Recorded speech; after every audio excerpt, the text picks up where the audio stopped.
El último informe sobre siniestralidad vial en Uruguay de la Unidad Nacional de Seguridad Vial, la UNASEV, reportó que en 2020 hubo menos siniestros de tránsito, menos lesionados y menos fallecidos con relación al año 2019. Pero si dejamos de lado las comparaciones, en 2020 se registraron en todo el país 17.562 siniestros, 21.854 lesionados y 391 fallecidos. Ese informe señala que desde el año 2011 se registra una tendencia al descenso de la tasa de mortalidad, llegando a 2020 a la más baja registrada hasta el momento.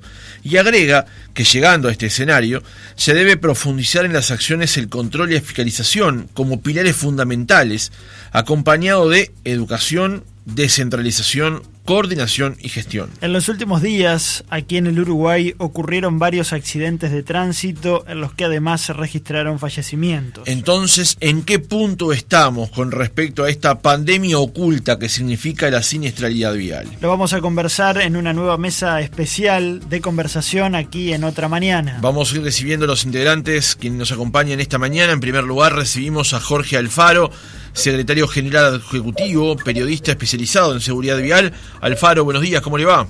Buen día, ¿cómo les va a todos? Saludo además a Rosina y a Vanessa y a un amigo que está por ahí de Gonchi, de la Fundación Gonchi, también con mucho gusto. Sumamos a Vanessa Brioso, vocera de la Dirección Nacional de Policía Caminera. Brioso, buenos días, gracias por acompañarnos. Buenos días, Francisco, para ustedes, para la mesa y para la audiencia, un gusto poder participar con ustedes.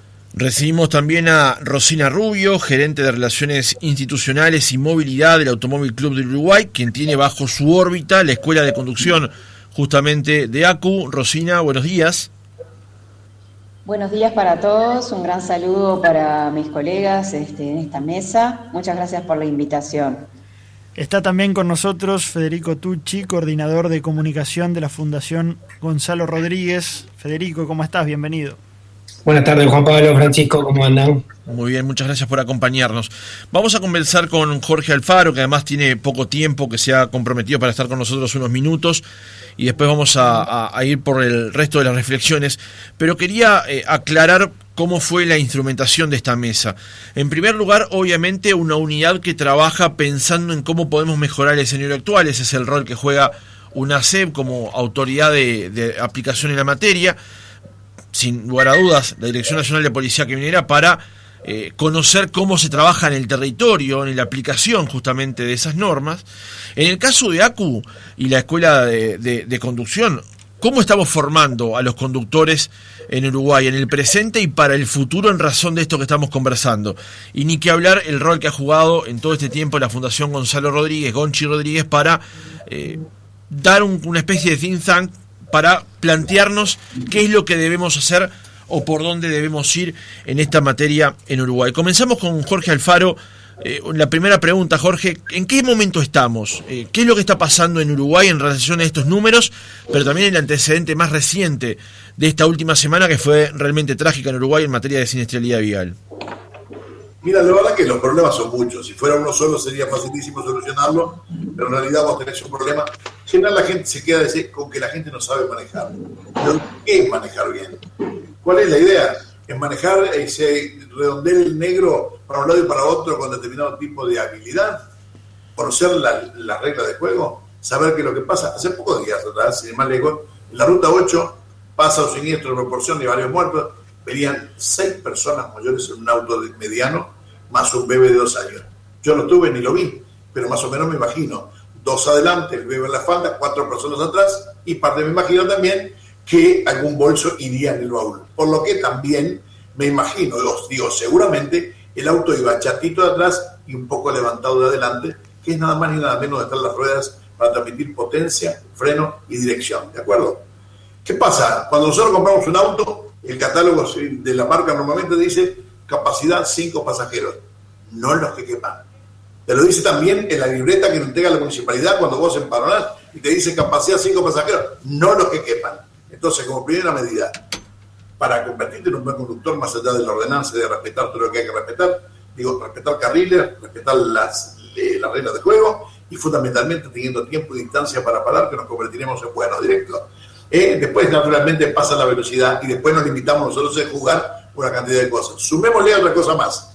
Los autos de hoy día tienen elementos electrónicos que lo que apuntan es a convertir a un conductor mediano para convertirlo en algo un poco más avanzado. Está control, freno, sistema ABS, control de estabilidad, esto y lo otro, macarudo. En nuestros caminos, si el camino es defectuoso, todos los elementos electrónicos funcionan en el porcentaje que las ruedas puedan apoyarse correctamente en el piso. De lo contrario, la historia también es otro tema. Por otra parte, tenemos un parque automotor que es lo suficientemente viejo como para pensar, está en la ITV, Inspección Técnica Vehicular. No hay un control específico y permanente para autos que tienen muchísimos años y que por ahí no están en el mejor estado. Tenemos desperfectos mecánicos, otra de las razones. Yo no quiero entrar en un análisis de repente en muertos recientes porque no me parece cómo está actuando la justicia, ¿de acuerdo? Lo que sí decía, y con referencia al auto ese que venían 6 personas, imagínense ustedes, dice la policía caminera que estuvieron 150 o 200 metros recorriendo por la banquina. ¿Qué me imagino que pasó? Se fueron a la banquina y cuando el conductor, que por ahí estaba, no estaba ni dormido ni nada y por alguna razón de distracción salió a la banquina, cuando quiso volver con el volante, el auto, el liviano de la dirección, se pone supinante, se va de trompa y no responde al intento direccional que tenemos, ¿de acuerdo? Entonces estamos en un caso de desobediencia absoluta y desconocimiento del medio mecánico. El otro día, un adelantamiento indebido, 2 líneas amarillas, anchas, brutales, imposible. No solamente las líneas amarillas indican que no se puede adelantar, hay señales horizontales y verticales en todos los lugares de adelantamiento. Si hay algo que está bien en la ruta de nuestro país, son las señales en general. ¿Que es un poco difícil de encontrarlas? No, es que no estamos habituados a buscarlas, es otro tema distinto. Entonces, ese auto, cuando quiere volver para arriba, sigue derechito y se va para abajo. ¿Qué nos encontramos? Una cosa muy corriente en nuestro país, alcantarilla. El golpe con la alcantarilla es mortal. Se para de golpe a seco con lo que sea, ¿de acuerdo? Entonces, bueno, nosotros en UNACEP estamos tratando de buscar una cantidad de cosas. Lo hemos hecho y nos hemos mantenido de alguna manera, llamémosle el anonimato, por la sencilla razón de que mientras el gobierno con el tema de la pandemia decía no salga, quédate en casa, nosotros no hemos salido con recomendaciones de ponerte el cinturón, no te olvides el casco y esto y lo otro, porque era como incongruente. Pero ahora empieza el momento. Y en este momento estamos planificando unas acciones agresivas para salir con este tema. Enseñar a manejar naturalmente en nuestro país, lo que hace casi todo el mundo es prepararse, no digo la escuela de conducción, porque conozco del automovilismo en profundidad, es el trabajo profesional que se hace. Pero ¿cuál de los alumnos va realmente a aprender a manejar? Van a tratar de que les enseñen a cerrar el examen. No hay voluntad de... Bueno, hay una cantidad de cosas, el examen tendría que ser un poco más severo y ser tan severo como puede ser en España, para que solamente menos de un 20% pueden aprobar el examen teórico, la base de cualquier conocimiento. Pero ¿qué pasa? Alguien pidió acá en algún momento aumentar las clases prácticas. Aumentar las clases prácticas está limitando el poder adquisitivo de la gente. Y esto, hay quien dice que tener una licencia es un privilegio. Yo digo que no, yo pienso que es un derecho social, que a manejar tienen derecho todos. Lo que tienen que hacer es saber qué es lo que van a manejar. Y saber hacerlo, claro. De origen de carrera de autos. Y lo hablamos con Gustavo Trellas el otro día. ¿Qué es lo que sabe un piloto? Sabe cómo se va a portar el auto que va a manejar. ¿Qué es lo que sabe un piloto de un helicóptero? Sabe qué es lo que hace un helicóptero cuando lo va a manejar. Ahora, si vos sacaste, subís arriba un auto, aprendiste, no sabés si frena o no frena porque no está incluido en las pruebas para dar la libreta a ver cómo es la frenada. Nadie se prueba la frenada. Y salís a las 2 cuadras, te encontrás con un camión que no respeta un cartel y te metes abajo. ¿Cuál es la historia? Que no sabe manejar, que estamos preparados. Es un combo demasiado completo como para que nosotros podamos referirlo y arreglarlo en una sola cosa. El tema fundamental es este tema. Alguien me dijo, la policía caminera tiene que entrar a controlar, además ahora, cuántos van sentados adentro de un auto. Y también, ahora, realmente para cambiarlo solo con la policía caminera tendría que estar la caminera en su plenitud, con los elementos de plenitud que me consta que no tiene, pero que por otra parte tendríamos que tener 1 por kilómetro, más o menos, constatando y controlando lo que pasa habitualmente. Entonces, cuando hay alguien que no entiende que son 2 rayas amarillas que están ahí, más los carteles que dicen no adelantar, si no sabe lo que significan, que yo no lo puedo creer porque la A, la B y la C, para tener una licencia, la libreta estuvo mal otorgada. ¿Qué puede pasar? Puede pasar. Pero si no te diste cuenta en un repecho que estén las líneas amarillas o no, que estás adelantando a alguien y no ves que viene alguien en sentido contrario, entonces sabes lo que es, tenés un golpe, te falta un caramelito, porque no es otra cosa. Entonces, ¿cómo podemos nosotros hacer al desobediente y al infractor constante? ¿Qué podemos hacer si hay picadas en la Rambla de Montevideo y vienen 2 muchachos andando al mango a las 8 de la noche, salen para un lado, rompen 5 autos, por suerte no lastimaron a nadie? Hicimos la denuncia penal. ¿Ustedes saben qué es una denuncia penal? La denuncia penal es que finalmente el fiscal, el juez o quien sea va a dictaminar que esto pase al tribunal de falta. El tribunal de falta va a decir, señor, usted cometió un pecado, va a tener que limpiar los vídeos de la escuela número 23, 15 días. No le queda ni un antecedente en la justicia, como si no hubiera cometido absolutamente nada, salvo que tenga alguna responsabilidad por heridos o muertos o lo que sea, la historia cambia. Entonces, yo, señores, digo, este es mi aporte, sé que no estoy diciendo que nosotros no tenemos nada que ver, todos tenemos que ver un poco en todo, ¿de acuerdo?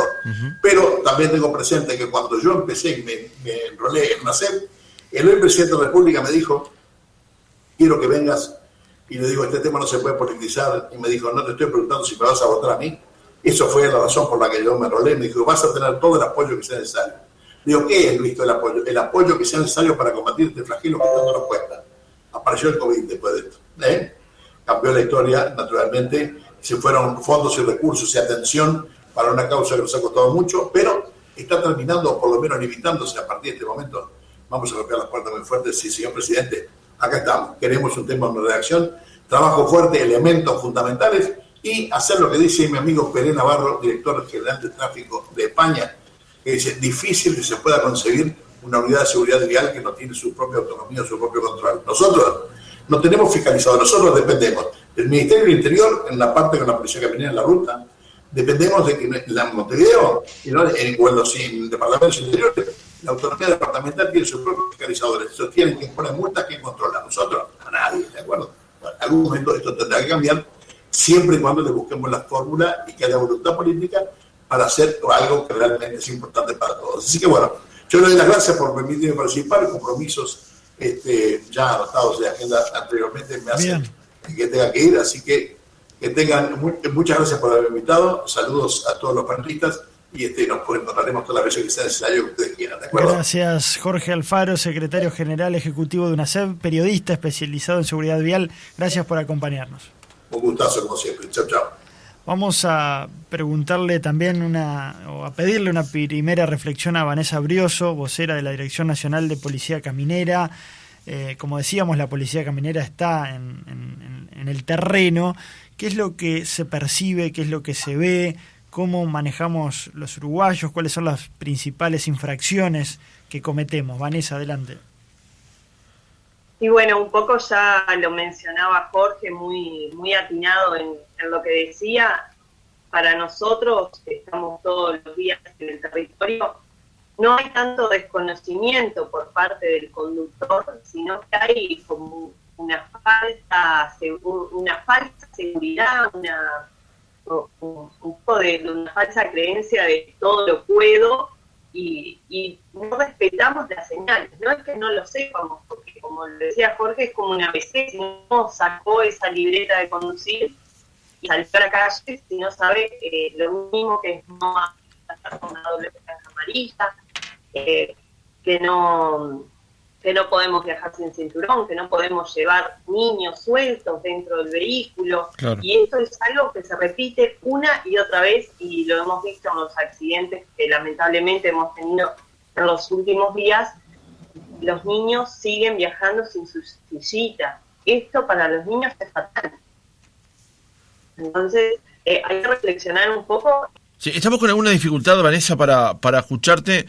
No sé si estamos conectados por los datos o por alguna red de Wi-Fi, pero estamos con alguna dificultad y la verdad que está muy interesante conocer lo que estás diciendo y queremos ver si lo podemos hacer de la forma correcta.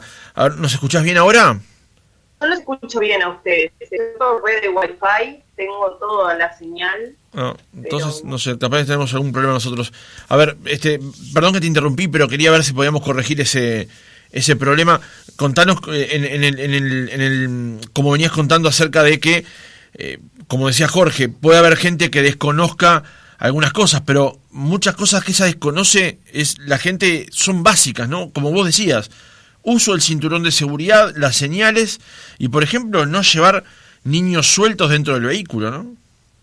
Exactamente, como lo venía diciendo Jorge, y son pocos los conductores que no conocen la señalización. Además, en nuestro país la señalización no es que nos falte la señalización, sino que la señalización está, tenemos señales horizontales, tenemos señales verticales, pero esta conducta del ciudadano de no cumplir con las normas por un poco de, bueno, esa percepción de que a mí no me va a pasar, porque voy hasta acá nomás, porque voy un tramo corto, y en realidad es cuando pasan los siniestros, es en ese tramo corto, en irlo a llevar el niño a la escuela y no lo llevo en su sillita, voy en moto con el niño y no le pongo casco porque voy hasta la escuela, porque son 3 cuadras, pero a una cuadra en la esquina un vehículo no frenó y ese impacto para el niño es fatal.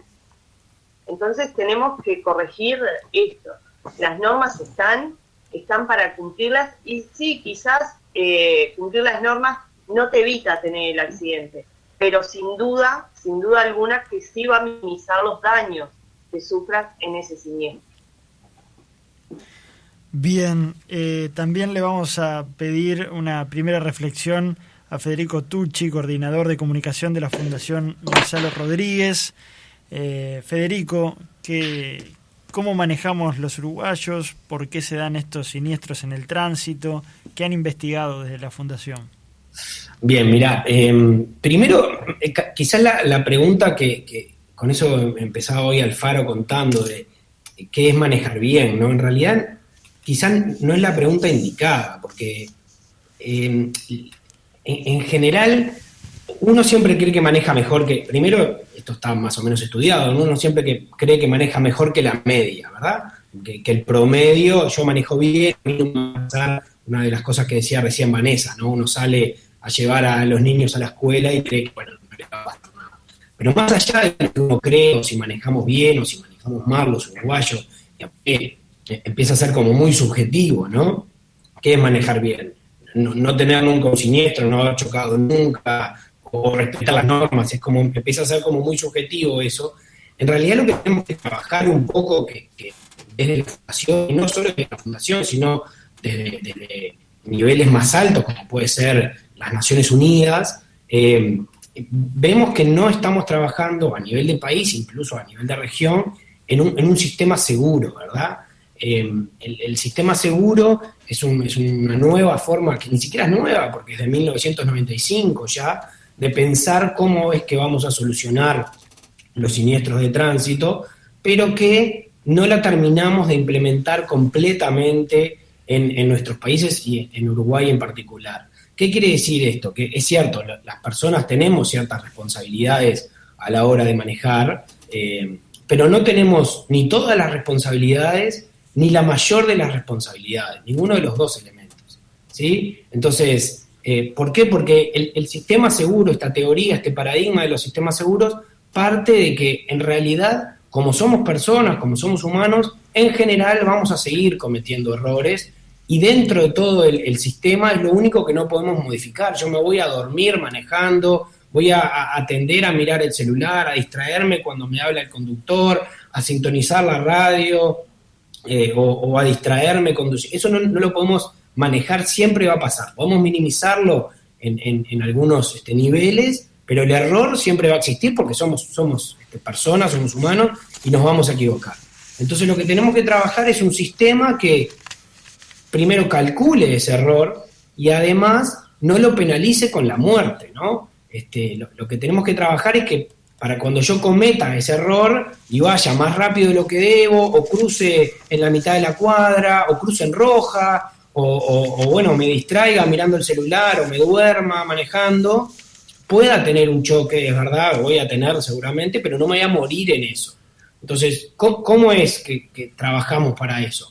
Y bueno, básicamente con soluciones que ya están probadas en el mundo. Porque hoy por hoy los países que están reduciendo significativamente la tasa de fallecidos y de lesionados graves en siniestros de tránsito utilizan estas metodologías, que implica tener vehículos más seguros, que implica tener mejor infraestructura, que implica tener velocidades más seguras, que implica que las personas viajen más seguras. Esos 4 pilares son claves para el sistema seguro. Y tenemos que empezar a dejarle de poner responsabilidad a los usuarios de las vías y empezar a responsabilizar a los otros actores, ¿verdad? Uh-huh. Necesitamos sin duda un control importante, tanto en las rutas como en las ciudades, hoy Vanessa decía, claramente no podemos poner un móvil de caminera cada 1 kilómetro de la ruta, pero en las ciudades cada vez se ve menos en realidad los inspectores de tránsito, si se quiere.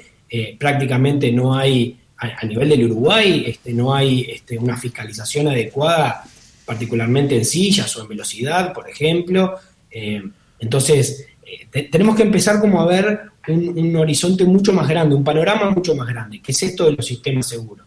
Que eso nos va a llevar a dejar de preguntarnos si manejamos bien o si manejamos mal, porque en realidad podemos seguir teniendo siniestros, pero lo que vamos a avanzar es en reducir las muertes, que es lo realmente importante. Porque si yo choco o no choco en la esquina de mi casa, no es tan importante.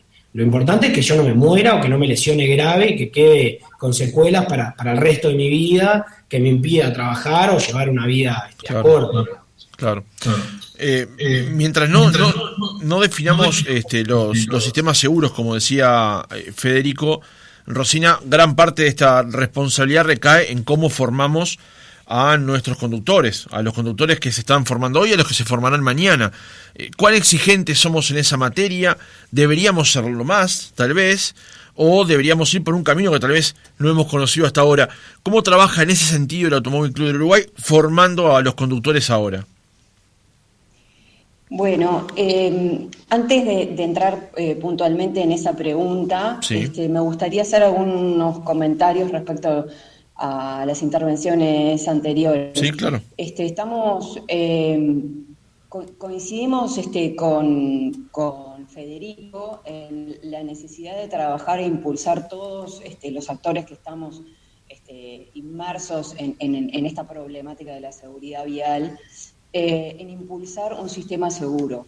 Desde el Automóvil Club del Uruguay, desde la Federación Internacional del Automóvil, estamos convencidos que tenemos todos que apuntar a nivel país y a nivel internacional a que la seguridad debe ser el centro de nuestra atención y que por lo tanto tiene que ser priorizada ante otras variables. Ahí acá estamos hablando, por ejemplo, de otras variables como puede ser la rapidez, el llegar de un punto a otro, la economía que podemos hacer al momento de seleccionar un vehículo para nuestra empresa, entre otros sentidos.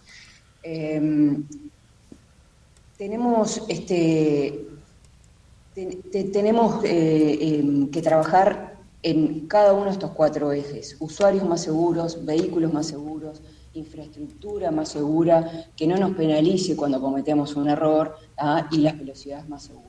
Y para todo esto, ¿qué es lo que hay que hacer primero? Y bueno, yo creo que hay que trabajar en todo, hay que adoptar las mejores prácticas que podamos adaptar desde el nivel internacional. Tenemos que apoyarnos mucho en la tecnología también, por supuesto, para un mayor control. No es posible tener a un policía o un inspector en cada esquina, claro. Es lógico. Ahí está la tecnología, ahí es el papel de la tecnología en cuanto a la infraestructura más segura. Existen metodologías probadas a nivel internacional que están a disposición de Uruguay a través de la Federación Internacional del Automóvil, para poder diseñar desde el inicio vías que sean más seguras para todo tipo de usuarios de la vía. No solamente los automovilistas, sino también los peatones, los ciclistas, los motociclistas. En cuanto al punto que me consultabas acerca de la formación, está claro que no podemos decir que el tipo de formación que reciben los conductores en Uruguay sea la satisfactoria, si no, no estaríamos teniendo todos estos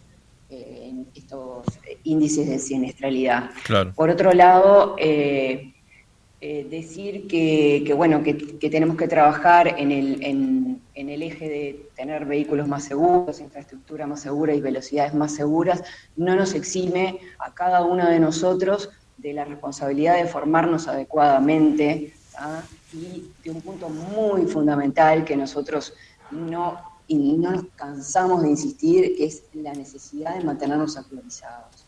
¿Ah? Nosotros obtenemos nuestra licencia de conducir muchas veces a temprana edad, joven, 18 años, en algunos departamentos del interior, a menos edad todavía, estamos habilitados para conducir motocicletas, y nos pasa que pasamos toda nuestra vida conduciendo sin que nadie nos solicite que pasemos por un curso de actualización. Y la normativa de tránsito ha cambiado, Vanessa lo sabe perfectamente. Yo obtuve mi licencia cuando tenía 19 años y ya hemos tenido varias leyes. Nadie nos ha solicitado que pasemos por una actualización. Claro, eso es un debe también, claro. ¿Viste? Eso es un debe porque es lógico, uno aprende en su momento y lo puede haber aprendido muy bien, puede haber tenido una muy buena formación, pero el tránsito de hace 30 años no es el mismo que ahora, los vehículos no son los mismos, las leyes no son los mismos, nosotros mismos vamos agarrando vicios y mañas propios de esa confianza que vamos ganando falsamente al momento de conducir, y es necesario que en determinado cada tanto tiempo tengamos que parar, tener un curso de actualización, un momento de parar, reflexionar y repensar y analizar nuestra propia forma de conducir. Hay otra cosa que también tenemos que tener muy presente, que es el tema de la convivencia en el tránsito.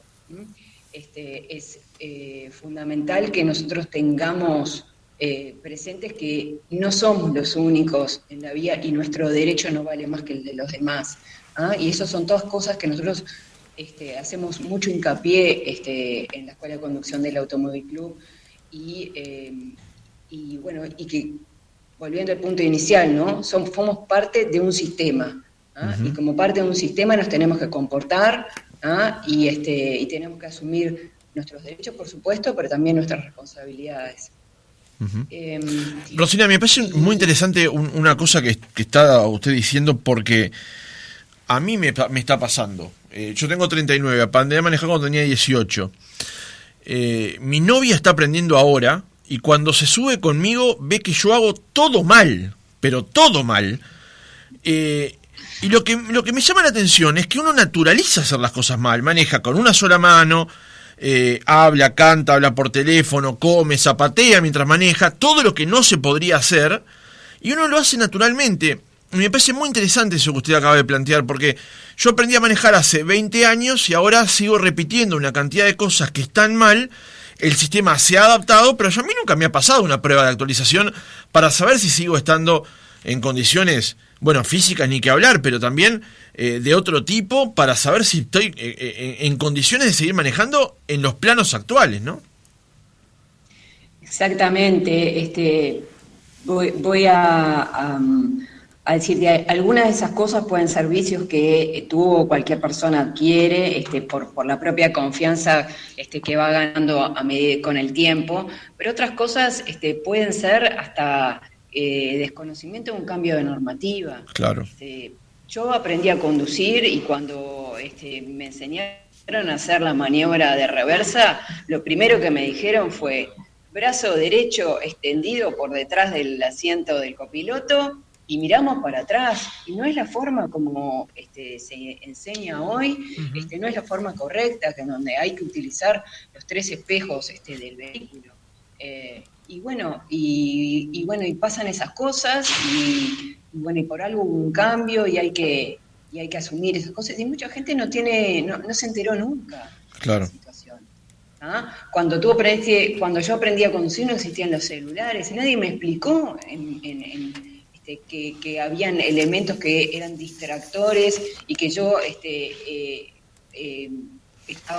si realizaba distintas acciones al momento de estar conduciendo, tenía mi atención dividida, y que eso modificaba en peor medida mi tiempo de reacción y mis chances de no tener un siniestro.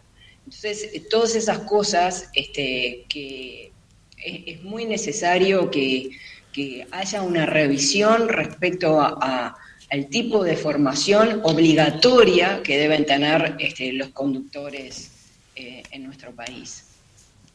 Bien, y Vanessa, en particular, en eso, ¿cómo lo ven ustedes en el territorio, digamos, en el terreno? ¿Cómo ven esa falta de actualización de algunos conductores y esa también dinámica de los vehículos que son más rápidos, a veces más seguros, a veces mucho más inseguros?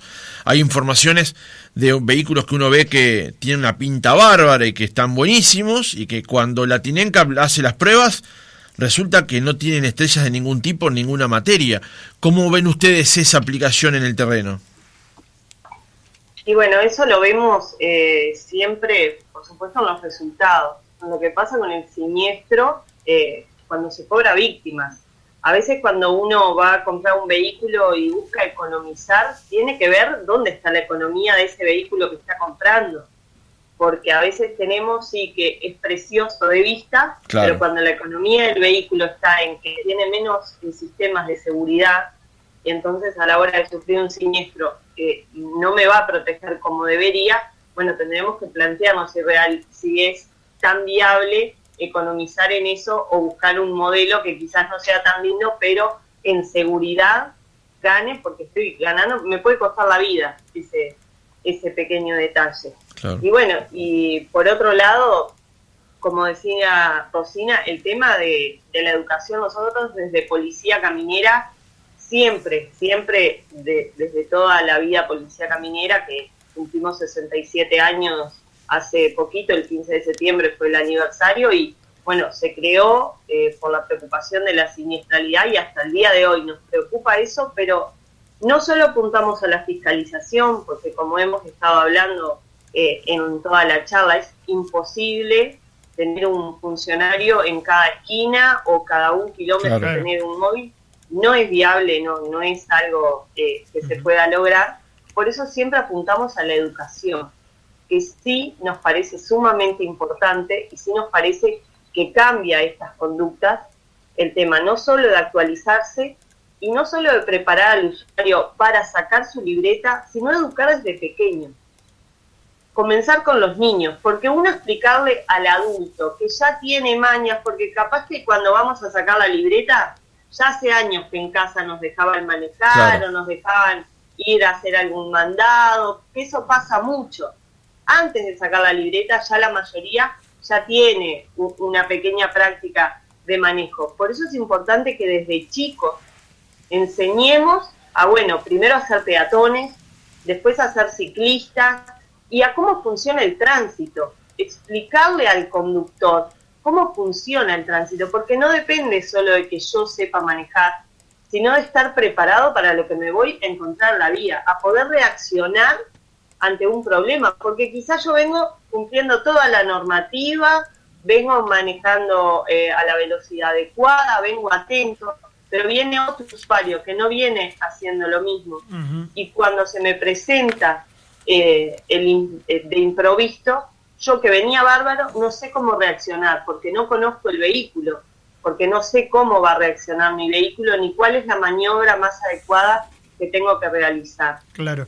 Lo vemos mucho esto en la ruta, por ejemplo, y les habrá pasado a ustedes, díganme si no, que van por la ruta un día que el pavimento está mojado y ven pasar vehículos a gran velocidad, y cuando llegan a la curva y van a tomar una curva, se dan cuenta que entraron muy rápido y presionan los frenos en plena curva.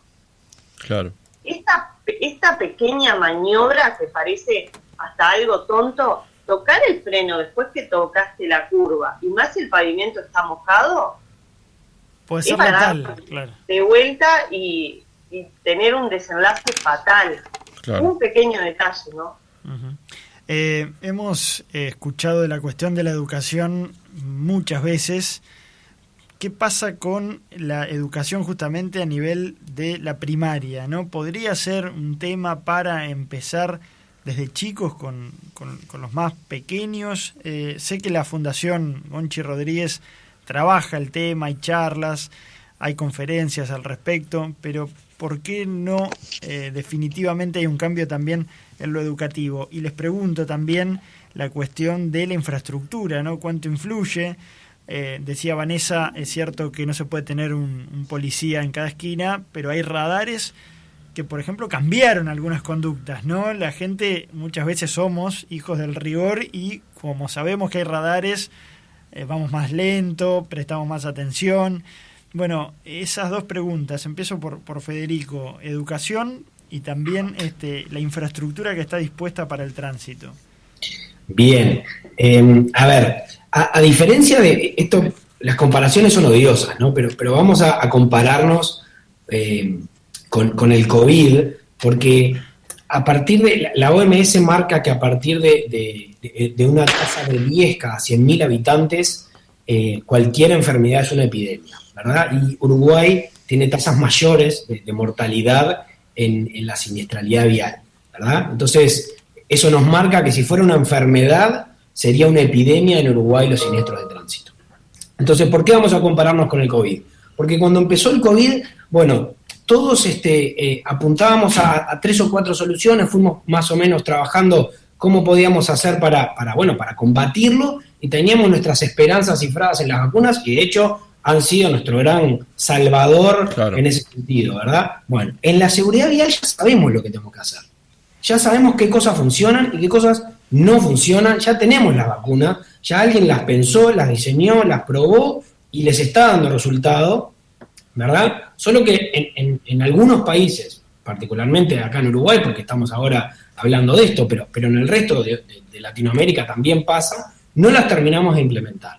Entonces, cuando hablamos de educación, sí, es un tema importante, sin duda, pero no puede ser lo único, porque desde la Fundación nos hemos dado cuenta, por ejemplo, nosotros vamos a una escuela a dar un taller, ¿no? Esto lo hacemos prepandemia, íbamos a una escuela del interior, por ejemplo, a trabajar con los niños y con las maestras sobre las señales de tránsito, sobre la seguridad vial, y claro, les hablábamos de cosas que capaz que ellos no tenían en su pueblo, una cebra, por ejemplo. Claro. Y no sé si tienen en un pueblo de 2.500 habitantes una cebra. Entonces, nosotros les estamos enseñando algo que nunca van a ver en su vida y que obviamente es una información que no van a poder contrastar con la realidad, ¿verdad?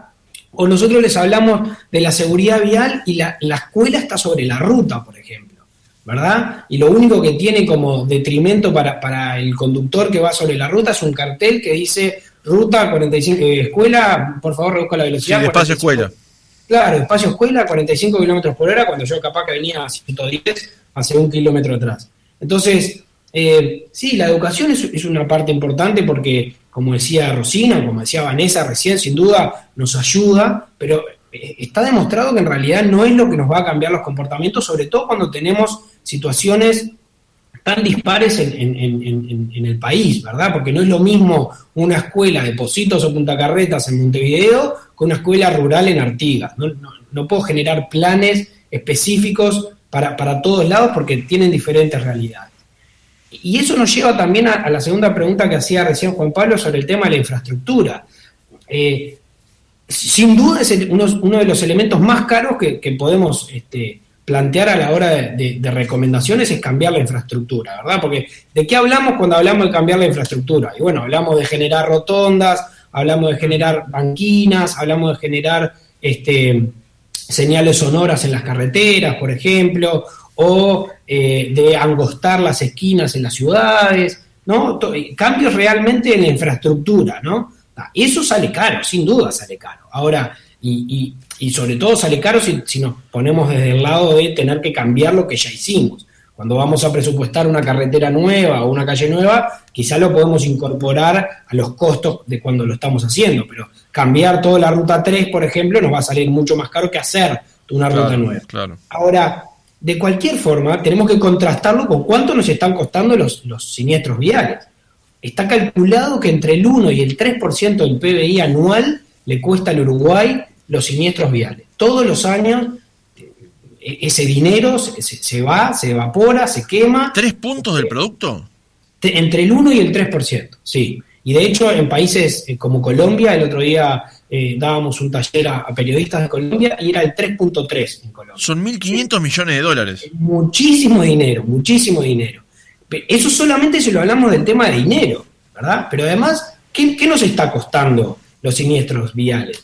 hay que ver quiénes son los fallecidos. Los fallecidos son menores de 40 años, trabajadores, en general en motocicleta. Entonces, sabemos que lo que se están muriendo son la fuerza trabajadora del Uruguay. Podemos llegar a intuir que ataca este flagelo, digámosle de alguna manera, a la población más vulnerable, porque la moto es un medio económico, ¿no? Por algo es que se usa tanto. Entonces, esas personas son las que nos están muriendo, y por eso es lo que nos cuesta, ¿no? La cuestión de esa lo que gente deja de trabajar, deja de producir, después, obviamente, o queda lesionada de por vida, y la sociedad entera se tiene que hacer responsable. Entonces, cuando hablamos de cambio de infraestructura, sí tenemos claro que son onerosos, que cuestan dinero, pero son necesarios y son fundamentales. Alfaro empezaba hablando hoy del siniestro de tránsito en el que el auto con 6 personas y un niño chocaba contra un desagüe, ¿verdad? Y sí, sin duda hay una carga importante también para los usuarios, como decíamos, pero claramente la solución para el desagüe ya existe en el mundo hace años. No tenemos que reinventar la rueda, ¿verdad? Entonces, lo que tenemos que adaptar es nuestra infraestructura, a veces con cambios chicos, a veces con cambios más grandes y más caros, para que si yo me equivoco o tengo un error o lo que fuera, porque a veces no lo puedo controlar.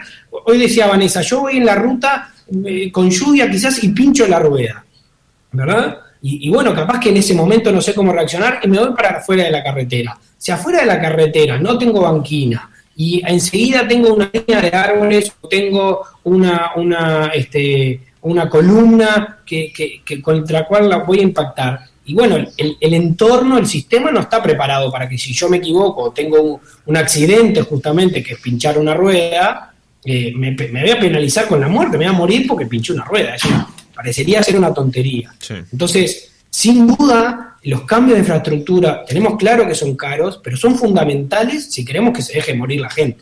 Claro. Eso es clave. No hay otra solución. Bien.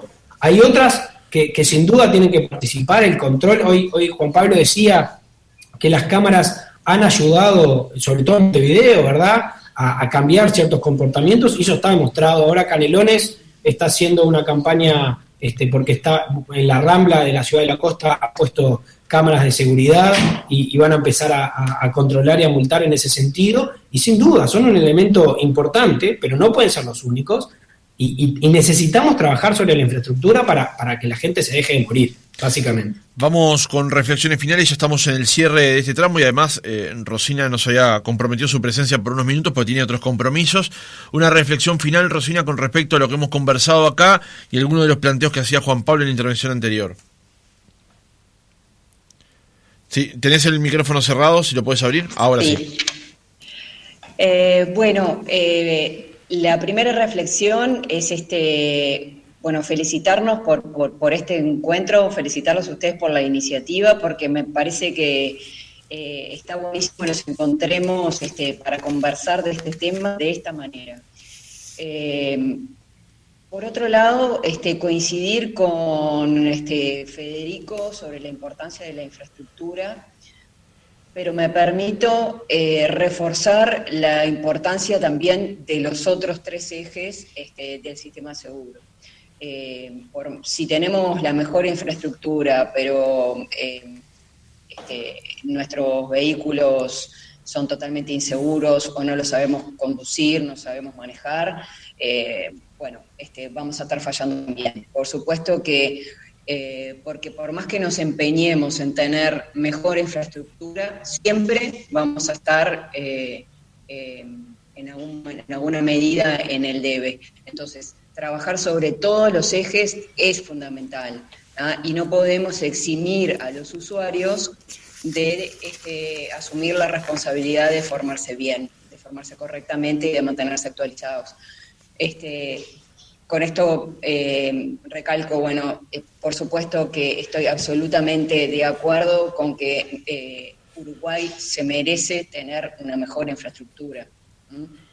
Los uruguayos se merecen tener una mejor infraestructura, y las cifras de lo que nos cuesta esto a todos los uruguayos, a todos los ciudadanos, rompen los ojos, pero en el fondo no dejan de ser cifras, números, y lo que están atrás de todo esto son vidas familias que muchas veces quedan totalmente afectadas, destrozadas, hijos, amigos, comunidades, y bueno, y creo que ese es el deber moral, ¿no?, que nos impulsa a todos. Bien. Rosina Rubio, gerente de Relaciones Institucionales y Movilidad de ACU, muchas gracias por haber estado con nosotros. Muchas gracias a ustedes. Agradecemos también a Vanessa Brioso, vocera de la Dirección Nacional de Policía Caminera. Gracias, Vanessa, por haber estado esta mañana.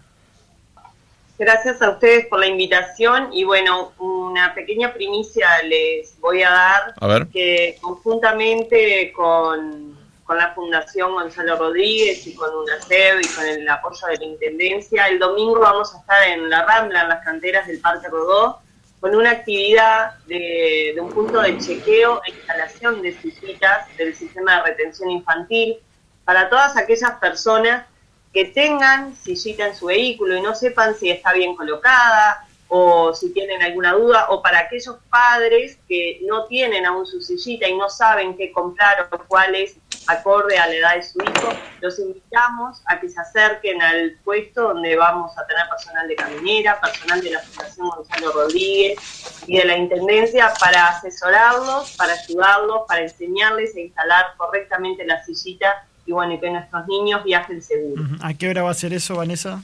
De 10 de la mañana a 17 horas en la explanada del Teatro de Verano vamos a estar. Y van a haber juegos también y premios para los más chiquitos, así que los invitamos a que vengan con los peques. Queda hecha la invitación. Gracias, Vanessa, por habernos acompañado. También a Federico Tucci, coordinador de comunicación de la Fundación Gonzalo Rodríguez, por haber estado con nosotros hoy. No, muchas gracias a ustedes. Un placer estar con Rosina, con Vanessa, con Alfaro hoy más temprano. Sí, sin duda, como reflexión final debemos apuntar a trabajar en un sistema seguro. Se nos va la vida en eso realmente. Y bueno, ahora el próximo 28 de octubre se presenta el Plan Global para la próxima década de acción. Es algo a lo que Uruguay se comprometió también a trabajar para bajar los fallecidos en siniestros de tránsito. Y bueno, desde aquí queremos hacer nuestro llamado para que las autoridades en la materia, competentes, ¿verdad?, sea el Ministerio de Transporte, sea la UNACEB, a la que compartimos que tiene que tener fondos para poder operar correctamente, puedan aplicar ese plan y trabajar de forma conjunta, porque tenemos que entender que la seguridad vial es un poco un compromiso de todos para bajar estos números que sin duda, como decía Rosina hoy, no nos podemos quedar con el número económico, porque en realidad lo que se nos están yendo son personas que nadie planificó. Hoy voy a salir de mi casa a llevar a mi hijo a la escuela y voy a chocar. Y capaz que no vuelvo. No es eso, tenemos que trabajar fuerte y un poco, muchísimas gracias por habernos dado el espacio, sobre todo para poner esto en agenda, que sin duda es muy importante. Gracias a ustedes por haber estado esta mañana con nosotros, que lo pasen bien.